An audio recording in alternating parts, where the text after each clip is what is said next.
We're going to be going over the high points of a recent meeting that we attended in October of 2014 in San Jose, California. This was an IEEE Technology Time Machine, a symposium on technologies beyond the year 2035. I'm going to go over some of the notes and some of the aspects that were covered. In many instances, this is quite astounding, and so I want to share that with those of you that are watching. While IEEE indicated, which means Institute for Electrical and Electronic Engineers, that this might be on their website and might be available to IEEE members, certainly we're not an IEEE member, and so I felt the best way to get some of the most important pieces of information out would be to get it out this way. So here we go. IEEE 2014. This was the third organized symposium on future technologies to globally predict the interplay of science, technology, society, and economics may have on one another. Multiple feature technologies will be discussed. They go between attendees and speakers, and they're bringing the world-renowned experts to present this 2035 vision for each of the 6 areas described, and 2 expert challengers will further examine the vision and provide a course that extends to roundtable discussions, followed by interactive readout of all to partake. The participant conclusions reached will be edited to create a series of formal white papers through the assistance of experienced science and innovative journalists. Now, what I just read to you right now, they said participants will gather in round tables and have discussions. This is a giveaway to the Delphi technique. And for those of you that are unfamiliar with the RAND Corporation's methodology in mind control at symposiums, even at an IEEE symposium, you need to understand how we have been manipulated on all levels in society and on a global basis with the Delphi technique, which literally is an extension of the Tavistock Institute and is mind control of all meetings. All meetings are controlled through a predetermined outcome with the illusion of public participation, when in fact it is already decided. That will be on stopthecrime.net with the IEEE Delphi roundtables that were at the back of the room with easels. They had trained facilitators that wrote down the questions, and it was very disturbing to see how these designers of the future and engineers were being tricked and being literally Delphied. But here were the topics and the reason that we attended. These topics were very interesting. The themes: future of energy, production, distribution, utilization, policy, disruptions ahead, and geographical changes. Future of fabrication, robotic networks, atoms, and bits. Functional of 3D printing and biosphered manufacturing, sustainable manufacturing, and smart materials. Future of healthcare for the next 6 billion people. Do-it-yourself technology enabled or top-down. Changing our genes. Microbots, cyborgs, unlimited lifespan. Future of humans. Containing cyborgs. Transhumans. Ambient awareness. A sentient world. Enabling connections. Bioengineering, brain-machine interfacing, small world math, sensor-based, body area networks, personal area networks, future of networks, from infrastructure to fabric, to the Internet of Things, the communication fabric, data as the fabric ingredient, emerging, evolving behaviors. Future of processing, distributed and or clumped, aware and or emerging behavior, cloud and or fog driven, approximate neuromorphic and quantum computing. They have abstracts listed on each topic, and one of the aspects of this meeting that was so interesting is that they literally did bring speakers from all over the world, and including top execs from GE, from Carnegie Mellon, from Stanford University, which is of course local to where this meeting was held, Georgia Institute of Technology, and many others. I wanted to go over some of the notes that I took during this meeting, and just some of the high points, so that you can get a flavor for what was discussed. Caltech. The speaker indicated concerns of human species reaction as all of these technology changes as a human threat. And I have to say that some of these speakers did not speak English very well, and we had a very difficult time understanding what a number of them were even saying. But there was a speaker from Stanford discussing healthcare. And the first and most important aspect of the future of healthcare will be based around weight management and sleep deprivation. They say sleep are main drivers. So healthcare, weight management, and sleep deprivation. They're talking about creating reimbursement plans and penalties and nanotechnology-based tracking for future healthcare. There also was an FDA warning letter about regulations that I found interesting, that I did pull up later, and I will have that on stopthecrime.net as we develop more aspects of this talk. They talk also about the healthcare aspects, that holidays there are more deaths, and probably they're saying because of family stress. Of course, they're not talking about the fact that generally people are overeating. And then there's the introduction of a variety of weaponized spraying of various viruses and so forth in the chemtrails. Talking about the future of standardized platforms for healthcare, wearable sensors. The phones will be implanted. And they already talk about how Japan has toilets with sensors. So for those of you that want to learn more about that, you can search that. I found that to be an interesting comment. As far as the future of fabrication, this was a discussion about 3D printing and nanotechnologies.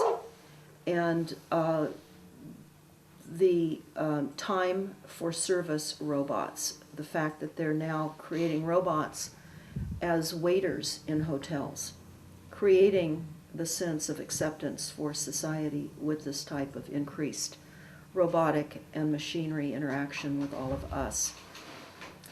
They talked about how all the governments, particularly the US, are very interested in robotics and the intelligence of machinery. We're in an alternative world, and they say that we have to consider what it might look like if China controlled manufacturing. The world would look very different than if the United States were to control manufacturing. They spent quite a bit of time actually in talking about the demographic drivers and the aging population. And of interest was the fact that China has 50% of the population in China is over 50 years of age. And they also mentioned that the United States baby boomers were 40% of the wealth. And that's important to know because they're trying to asset strip the baby boomers. Food manufacturing for everyone in the world. They talk about 3D printers and how they can now create and make earbuds that will literally be created to fit in your ear. They can have a custom earbud in 3 hours. And how all of this will affect salaries worldwide. China, the salaries now have increased 350% over the past decades. And now China is becoming higher cost, and so that's why some of the manufacturing is now moving to India, shifting where they can get cheaper slave labor. Talked about how gaming would be a very important skill set for young people here in the country to be prepared for the world ahead of them. That would be a very, very important area of education.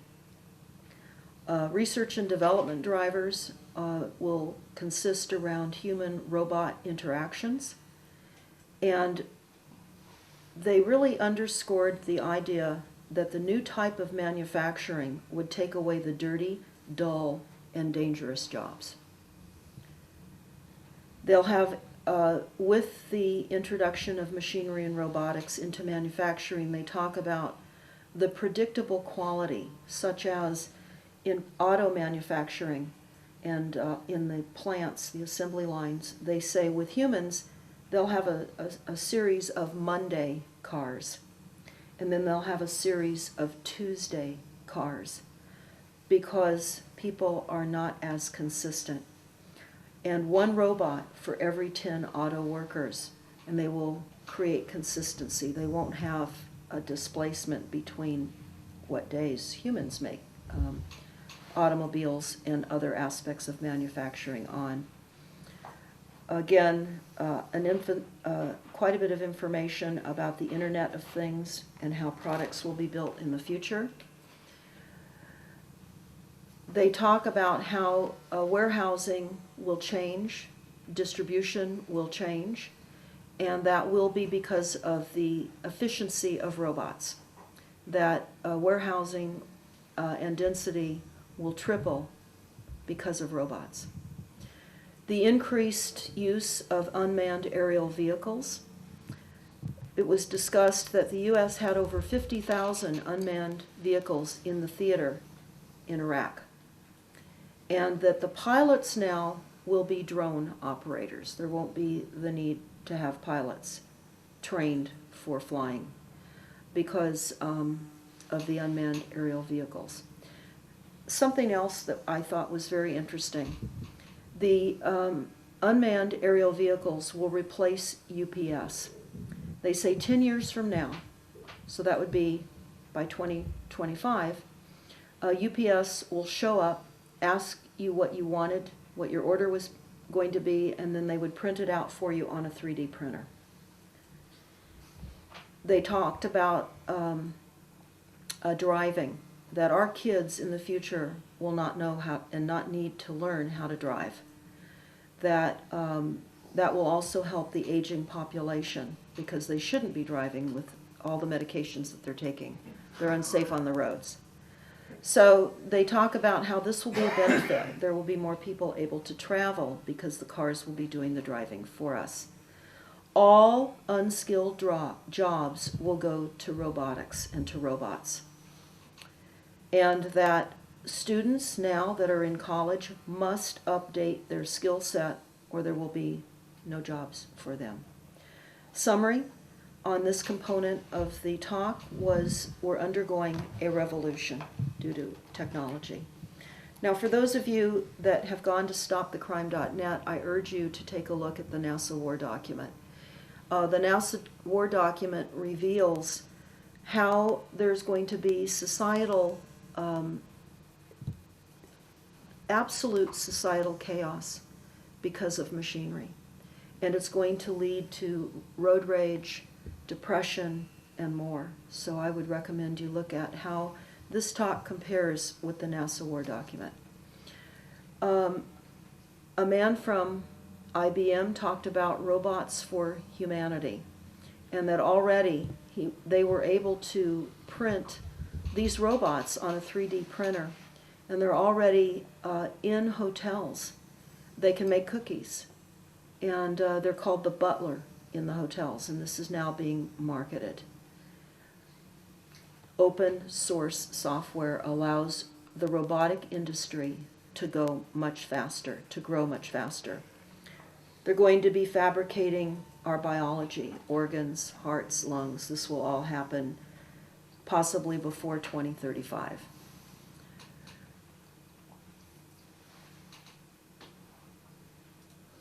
There will be forces that will try to prevent technology, but the technology will win in the long run. And that Silicon Valley, of course, as we know, is moving forward with big players. So what we're hearing here is the corporate structure moving and changing global society and global behavior. It's important to note that IEEE is incorporated. It is listed on Dun & Bradstreet. They're doing business for profit, as most of these corporate agencies that are changing us without our awareness, without our vote, we're being systematically changed. In other words, we're really in a technological death trap as humans without any understanding of the extent of what's occurring. Market forces will drive new standards.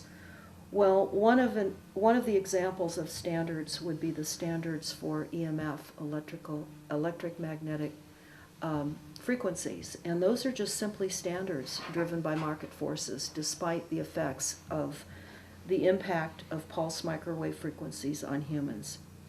Because remember, we're not only USA Inc., we're now Earth Inc., and the corporate charters are void of recognizing human life. That is my addition. That's not from the notes here that I took. They say right now we are in the Stone Age, because what we're going to see in 2035, again, human body parts will be made, human spare parts will be made, lungs, liver, muscle tissue, etc. And there will be political issues about robotics, international. They say that the forces are changing mass production.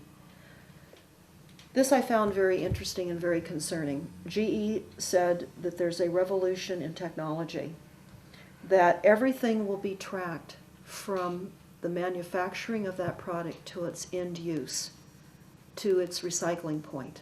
They will know where every product manufactured is. Everything will be tracked. Because of this global centralization, languages will be easier to understand between different countries. IEEE owns the Wi-Fi standards and says they do not make any money on it. Again, Wi-Fi standards are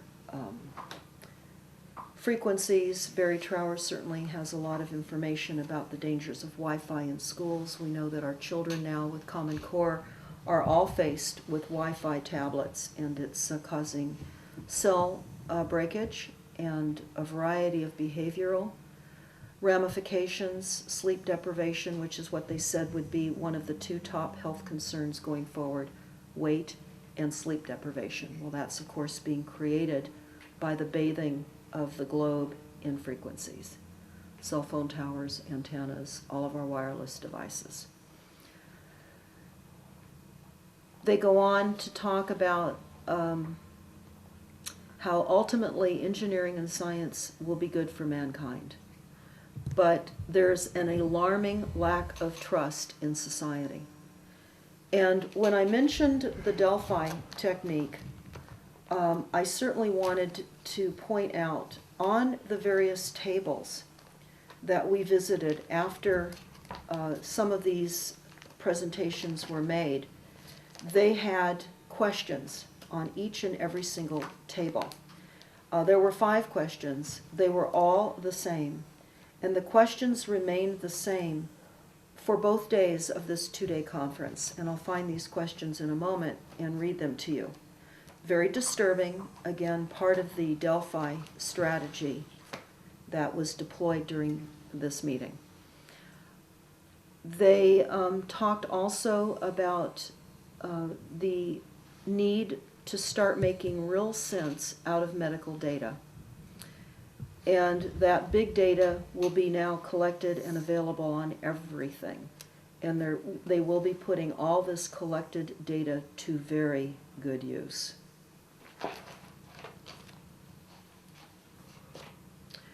One of the speakers was from the FCC. And some of that discussion was about, in the year 2035, will there still be any AM or FM radios? And what are key public policies? They need to create key public policies. Unsustainable suburban sprawl will be the model. In other words, they are talking about condensing us into these smart cities. The entire conference is based on the assumption that we must reduce our greenhouse gas emissions and that climate change is a reality. And we know of course, that climate change is fraudulent, corrupt science, and that they're moving forward on a presumption of science that's not real. They talk about how water, energy, and transportation and communication are all merging, that everything would become centralized. There would be no more separate wells on people's property. Everything would be centralized. Executive order on improving critical infrastructure, that was spoken about, and that is an executive order that was dated February 12th of 2013. I'd recommend everyone take a look at this. They're literally, through these processes, disguised as takeover of private property. They say that the changes may seem sudden, but it is all very visible, and the future has already arrived. The problem with the arrival of technologies is that it's not evenly distributed.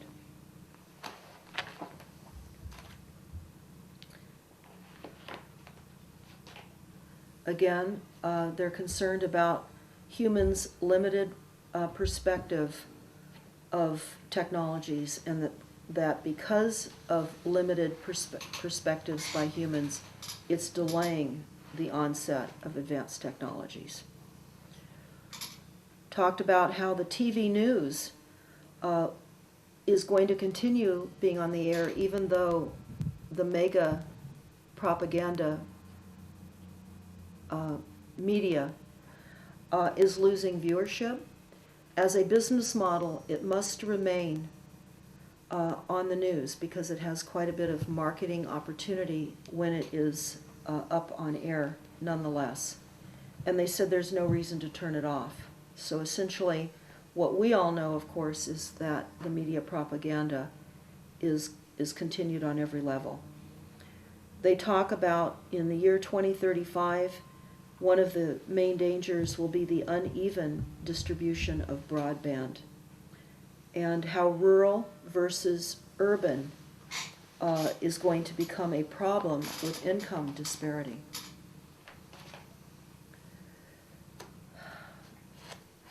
This I found interesting because this keys to an interview I did with Barrie Trower, which you can type in, the cooking of humanity. They talked about billions are being spent to increase the spectrum. 700 billion are being spent. And the military and radar is on the coastal areas. So again, the cooking of humanity, our research team found a document on the White House government website that really does address radar on the coastal around the peripheral of the United States. By the year 2035, we will all be able to make custom movies and video games in our homes. Residential network will no longer be on poles or in the ground, and they will have a monopoly on all of this. Could things get worse? They talk about technology gets better, but society doesn't. Again, massive income disparity, and there will be increased tension between city versus rural dwellers. This was interesting, and again, this was by the speaker from the FCC, and I was rather stunned when I saw this on the PowerPoint. And we will try to get this from the IEEE website once it would become available, if this is released. It was discussed about if RF, radio frequencies were to be discovered to have significant health risks that could change the conclusions that are being made right now. And of course, we know many are contending, and we know that the increased frequencies are damaging all living organisms on the planet. I found that interesting that they would add that in. By the year 2035, everything will be wireless, absolutely everything. In fact, we will communicate through the extension of our hands. We'll always be connected. The public will always be tracked, everyone connected, increasing capacity problems with humans, not machines. So humans are presenting greater problems. We don't have the capacity that machinery has. They'll need more licensing and more creative opportunities. They're going to put antennas inside our homes and inside us versus outside. They need antennas where people are so that we're always connected. Again, they recognize the huge challenge of privacy, and this will lead to a significant societal change globally. The future of networks was presented by a speaker from Japan. I could not understand him very well, but he was talking about brute force, that there will be 5G and higher frequency spectrums, and they want to tackle worldwide coverage. That some of the frequency opportunities have short bandwidths, and they need to create a greater capacity to hook us all up. And that's where the cloud will come into play, that they will be able to connect through the cloud all our phones, cars, glasses, music, calendars, photo memories, calculators, security aspects, convergence to divergence. Okay, I'm going to read the 5 discussion questions that were presented 2 times each day at IEEE. This is again the Delphi technique. And this was presented at these round tables, about 10 per table, with an easel, and there was an aficionado that would write the questions down, and these were the questions that were asked of the designers and the engineers of IEEE. Number 1, what technological breakthroughs seem unlikely today, but if they came to pass, would cause drastic changes to the world? That's question number 1. Question number 2, what technology evolutions are likely to happen, but are unlikely to be accepted socially and culturally? It's a big question. What technology evolutions are likely to happen, but are unlikely to be accepted socially and culturally? Number 3, what are and what will be the go-to-the-moon endeavor that will create the engines of innovation? Number 4, how will looming dangers, such as climate change, etc., be a catalyst to drive technology and evolution? And number 5, we're experiencing a waning trust in technology and science, both because of technology shortcomings, multiple gigantic data breaches on credit card information happening globally, and deep-rooted cultural opposition, fundamentalisms and dogmatic religions. Again, they're designing the questions. Can we migrate through this trend through scientific education and better communication? So they're getting pushback. People are feeling they're being outsourced by machinery and by technologies that they've not considered and certainly have not been presented to them. This is, again, the fear in society. And so they're asking all the attendees there, how can they brainwash society to accept all of these technologies that are destined to occur? The FAA will regulate the airspace in 2015 for drones. Bell Lab talked about cameras on people and how this changes people's behavior, how the cameras on law enforcement has absolutely changed the behavior in law enforcement. And again, cameras will change behavior. So they believe that through greater surveillance and greater camera viewing of all of us, our behaviors will be changed, they say, for the better. In Russia, almost everyone has a camera. Bell Labs right now has a team working on using copper in our homes. It's a new tech to use copper lines in our homes to transmit frequencies. A new way to use existing copper. This is right now being looked at Bell Labs. FCC voiced a concern. The presenter from the FCC, the concern was invisible evil force. Of course, that's what many people believe. Bell Lab talked about the impact on behavior in having police carry the cameras and enhance communication, and how cameras will change behavior globally. And again, that all the new tech will increase the spread of income dramatically. They talked about new technologies that are already available but have not yet really been presented, such as graphene, G-R-A-P-H-E-N-E. I would recommend everyone do a search on graphene.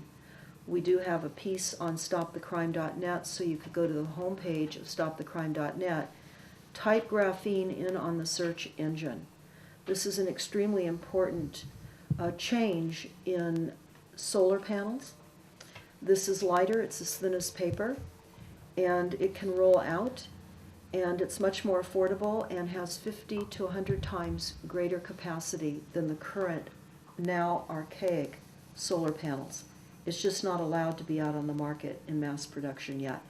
Again, everything has planned obsolescence, so by the time we get loans on our homes to meet the renewable energy requirements to reduce our greenhouse gas emissions in our homes, they come out with something that's easier to implement, less money, and much more efficient. So I want to turn everyone's attention to graphene, G-R-A-P-H-E-N-E. There was a quote Carl Sagan said while he pointed to his head, that our head is a machine, machinery and self-awareness and consciousness. We will have self-aware and conscious machinery, and by the year 2035, there will be more intelligent tasks, and humans will not be able to keep up with computers. And they talk about how we lack security schemes to handle this technological evolution, that these are huge markets and that they will have huge profits, and that society also naturally devalues technology. The more that society counts on it, the more that we take it for granted. They talked about how the public is naive. The designs and designers are becoming more complex with technology, and this, they say, will be great for the elderly. Again, the stated goals and the real goals. They continue to talk about challenging our definition of what is human. So this is what we're all facing, a redefinition of what is human through these technologies. MIT will slap ethical frameworks and you will change. This I found very interesting. Because our time frame now has changed because of computer time, our younger populations already now view time and life differently than older generations that are not as adapted to the computer technologies and other technologies. And what they said they're doing is they're changing all the programming. Everything that we see in the media, on television, is being changed so that it fits in with the speed of the change of technologies. And what do they mean by that? Well, they used nature programming as an example. National Geographic, for example. In the real wild kingdom, the animals are lying around and they're conserving their energy. And that is not dramatic enough for this time-intense world that we live in. So they've amped up what is expressed as nature so that our kids don't even really know how nature really works anymore. In that we now have Shark Week. So all week long they're showing these fast, sped up shark attacks and a variety of displaced viewing of nature. That's not how nature works. And so the same thing goes with showing lions. They're always showing the hunt or the kill rather than the lions in their natural habitat, in their groups, conversing as they would. So this has changed. Again, they're changing all of this so we don't see the old world. They're devaluing how life is being presented. Our brains are different, and they said our newer brains are being rewired by the internet effects, and humans are being coupled with technologies all around them. They spoke about how in 16 years we will have human brains hanging off our belts.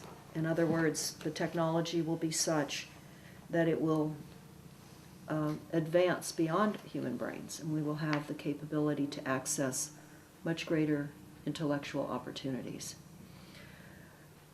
During our lunch, we had a talk presented to us from a professor, and it was all about the big brain, and I thought that this was very interesting. And they were throwing cognition into technology. And they talked about the non-humans, and humans have low bandwidth.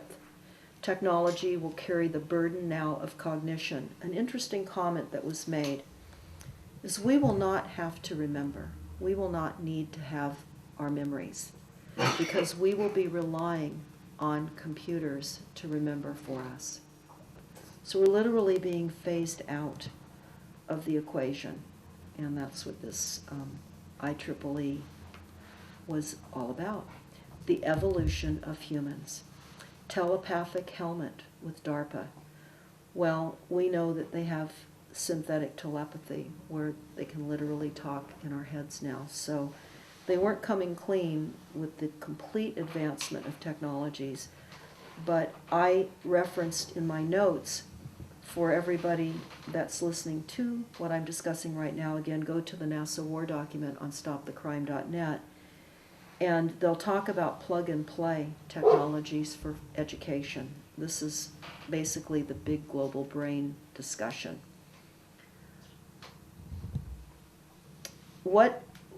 This was interesting.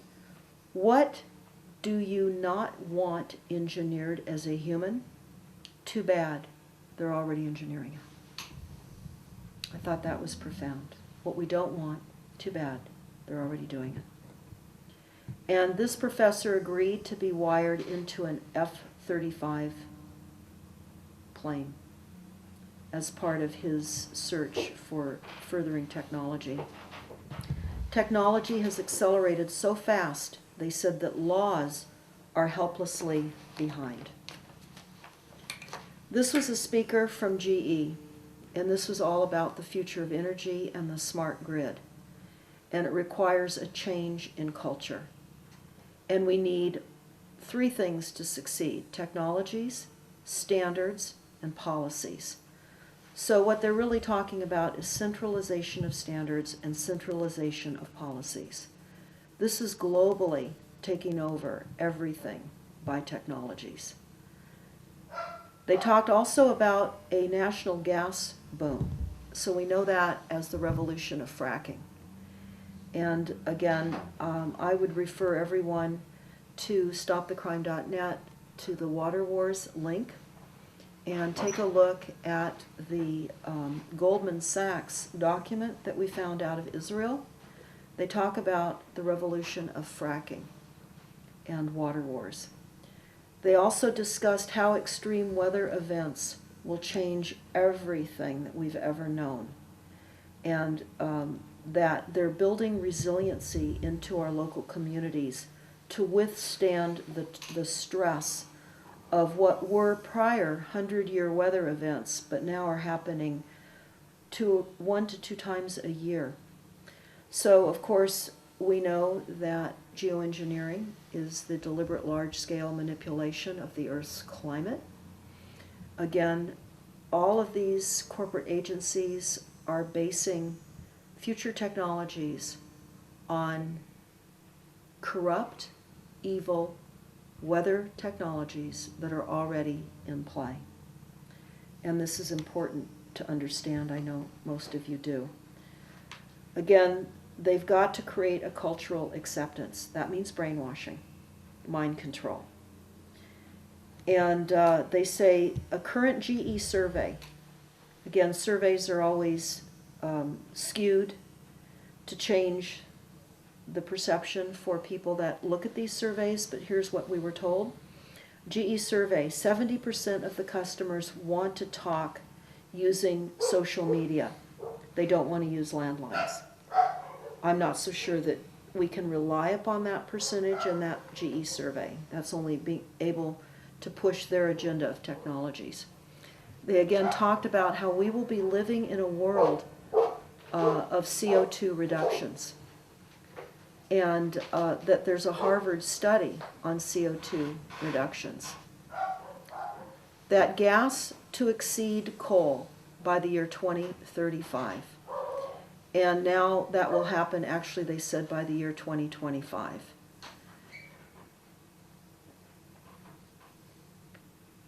They're targeting future designs of, GE is targeting California, Arizona, and Queensland in Australia for utility advancements. And there are going to be microgrids with military bases in rural areas globally. There was some discussion about what occurred in San Diego and Southern California about the cloud cover and how they were experiencing voltage spikes with their smart grid, and that due to the oscillating volatility of the grid, they're literally going to have to redesign a different control device than the smart grid, which I thought was very interesting. Again, they stress the importance of global standards, all being the same, that will provide higher profits. The GE term for smart grid definition is from turbine to toaster. The smart grid foundational studies are harmonizing global, again, the continued drumbeat of globalizing standards. They talked about our aging infrastructure, and the profits will now be tied to performance. Well, it's important to understand that our aging infrastructure was designed to put us in the situation that we are. Certainly, those in control of our utilities and other aspects of delivery systems did not reinvest as you would normally think, simply so that there would be the opportunity for centralization, because as local utilities globally are unable to pay for replacement of pipelines and corrosion, etc., they're going to have to take on the terms of private-public partnerships, which is globalization and centralization. There was a presenter from Carnegie Mellon, talked about the electric energy system group, and that there were many hidden problems and inefficiencies. In other words, they were admitting there were many hidden problems and inefficiencies. Again, the drumbeat, they need standard standardized protocols. They also talked about the danger of technology and how the different corporations would be fighting amongst one another. For example, GE fighting with AT&T. And Carnegie Mellon is asking the question, can they replace diesel with hydropower?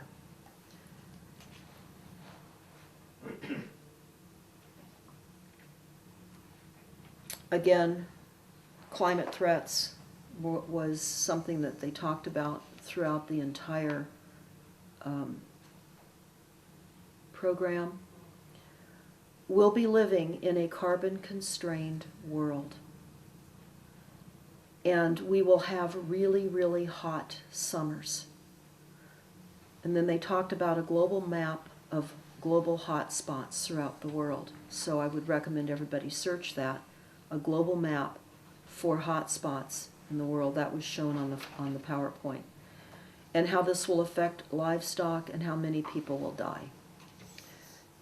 And they are wondering and questioning if the populations understand global warming. They certainly don't understand climate change. Well, they don't, because certainly most people are unaware that that's all being engineered.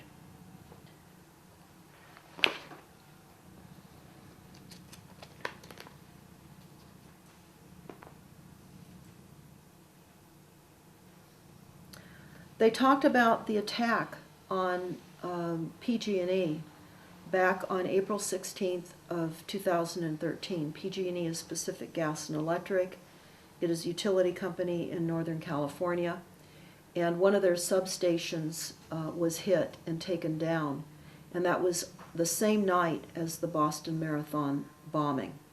And so they will be creating fear out of substations being hit so that they can disconnect us and create wireless opportunities.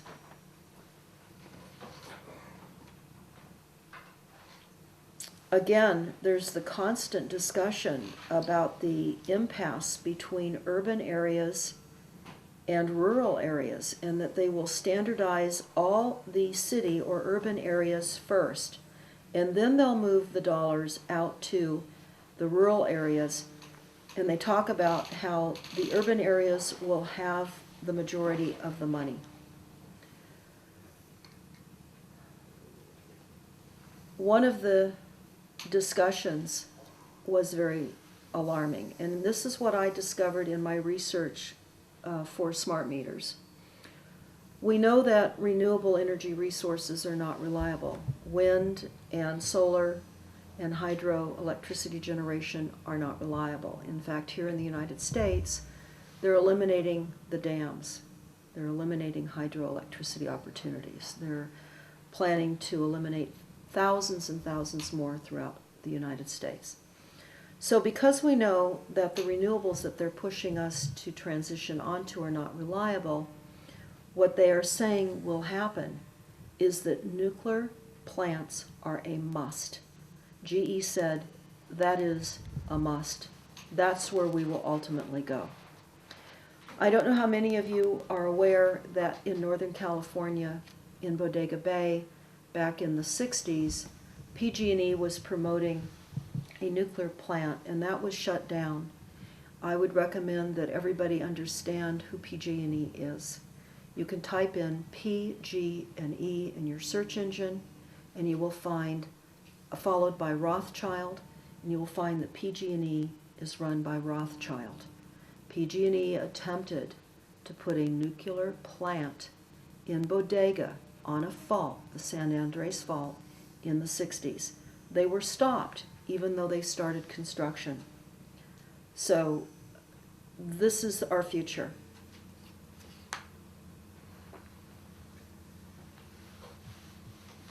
They went on to tell us that central authority is required, and this is what the Department of Energy is gearing towards.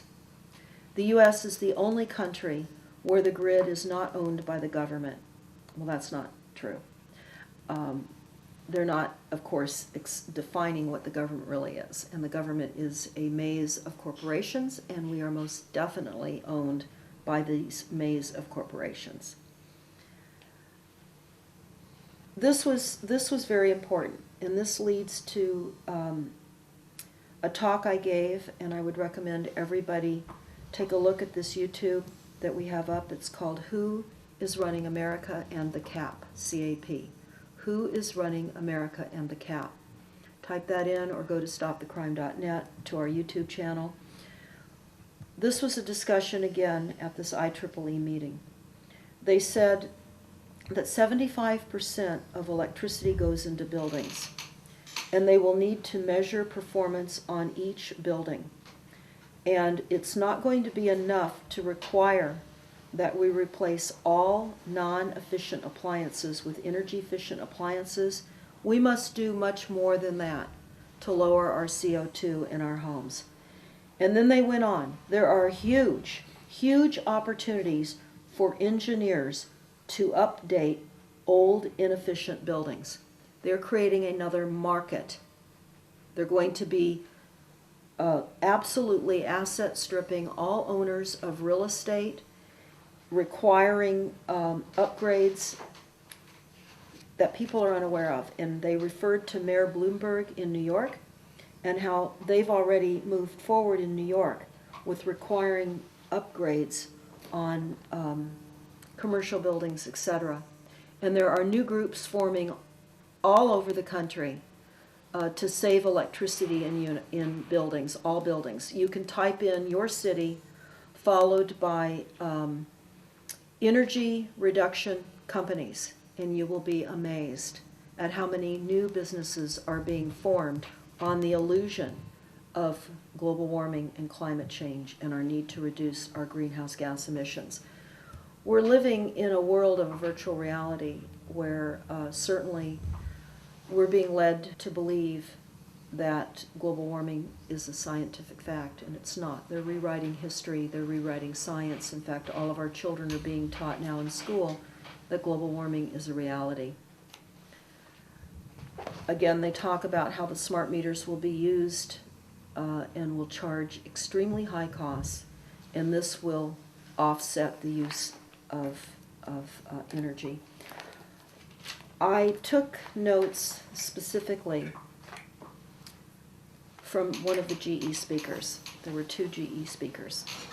One of the GE speakers dedicated his book, or his talk, to a book that I found online, and it was very, very disturbing. This book was a book about capitalism, socialism, and created disruption. And it was written by Joseph Sump-Peter, who's a German, and it was written back in 1942. And this GE presenter said this man foresaw the future, and he dedicated everything to this man and to this book. Now, this GE presenter is the one that came up at the podium and said, forget everything you think you know and ways in which you perceive your future. Because he said, I am from the future. He stood there and he said, I am from the future. And he comes from GE Global Research Center, and he comes from the future. And he said, GE, the changes will massively disrupt global business, that we must innovate or we will have no jobs. That the global manufacturing paradigm will change globally. Massive, massive disruption in manufacturing. GE has committed to produce over 100,000 3D printer components by the year 2035, which includes human organs. They will be printed, I mentioned earlier, such as hearts. By 2035, he reiterated, everything will be tracked from manufacturing to end-of-life use. The physical world is moving slowly. GE has designer contest where they recently had 700 designers come in. This is how they sequester our brilliance from intellectual minds, and how they really do sequester ways in which to advance technologies by offering huge awards to people that will present designs. And I'm going to read to you who GE is. I typed in General Electric and William E. Rothschild, secrets to GE's success. William E. Rothschild said he has led his own consulting firm, Rothschild Strategies Unlimited, in 1984 after leaving General Electric. So you certainly can understand the tentacles of the banking empire are woven into all aspects of future technology. And the world is being created without humans because we don't have the capacity of machinery. The future will be better if you forget it, the present. And you can forget to remember because you don't need to remember anymore. Memory will be the computer.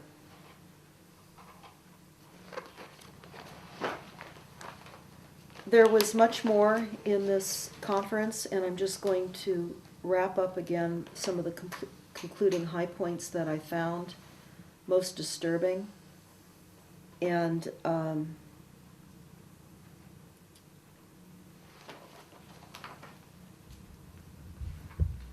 the information age is over.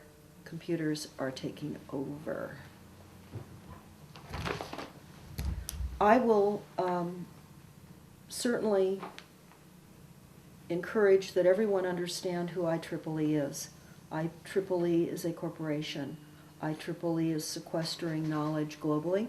They're creating global standards, and they're working with other global corporations, Earth Inc. IEEE has an alert. It says mind-controlled technology could make humans smarter.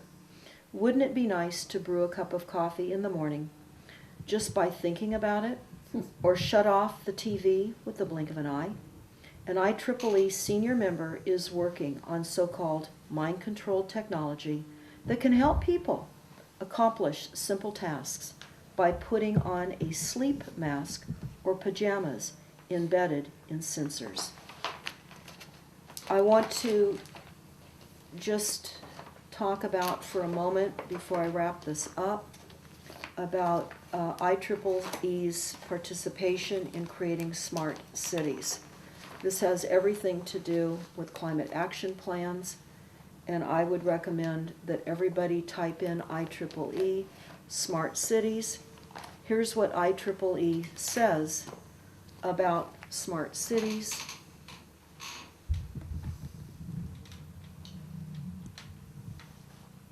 This is an alert.